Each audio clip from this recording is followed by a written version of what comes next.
Good evening dear viewers, watchman here.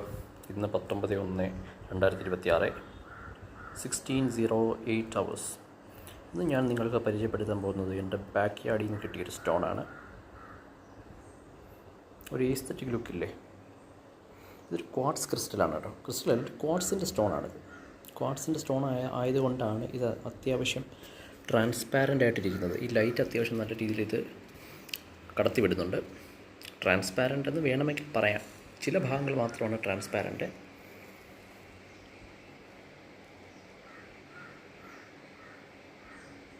Silicon dioxide ആണ് കേട്ടോ quartz എന്ന് പറയുന്നത്. ഈ ക്വാർട്സിൻ്റെ ഹാർഡ്നെസ് എന്ന് പറഞ്ഞാൽ 7 ആണ്. 7 മോഹ്സ്, MOH 7 മോഹ് ആണ് ഇതിൻ്റെ ഹാർഡ്നെസ് എന്ന് പറയുന്നത്. ഡയമണ്ടിൻ്റെ ഹാർഡ്നെസ് എന്ന് പറഞ്ഞാൽ 10 MOH ആണ്, മോഹ്.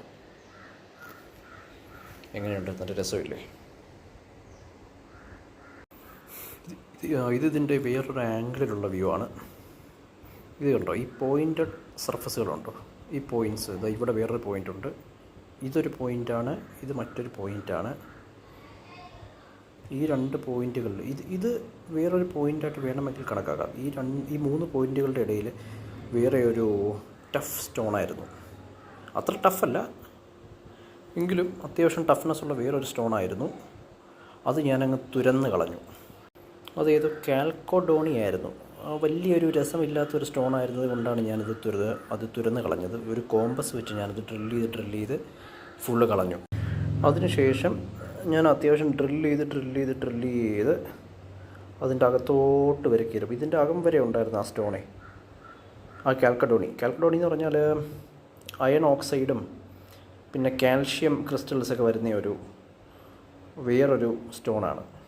അത് വലിയൊരു രസമില്ലാത്തതാണ്. അത് ഇരുന്നാലും ഇതിൻ്റെ ഒരു ഭംഗിയെ ബാധിക്കും എന്നതുകൊണ്ട് ഞാനത് കുഴിച്ച് അതങ്ങ് ഡ്രിൽ ചെയ്ത് കളഞ്ഞു. മൊത്തത്തിൽ ഡ്രിൽ ചെയ്ത് കളഞ്ഞു. അങ്ങനെ ഇപ്പോൾ ഇവിടെ ഒരു കുഴിയായിട്ടുണ്ട്. ഒരു ഈസ്തറ്റിക് ലുക്ക് വന്നിട്ടില്ലേ. മാത്രമല്ല ഞാനിതിൻ്റെ സർഫസൊക്കെ അത്യാവശ്യം നല്ല രീതിയിൽ പോളിഷും കൂടെ ചെയ്ത് കൊടുത്തു. സാൻഡ് പേപ്പർ വെച്ചിട്ട് നല്ല രീതിയിൽ പോളിഷും കൂടെ ചെയ്തു. quartz stone. Thanks for watching. Please do like, share and subscribe. Thank you.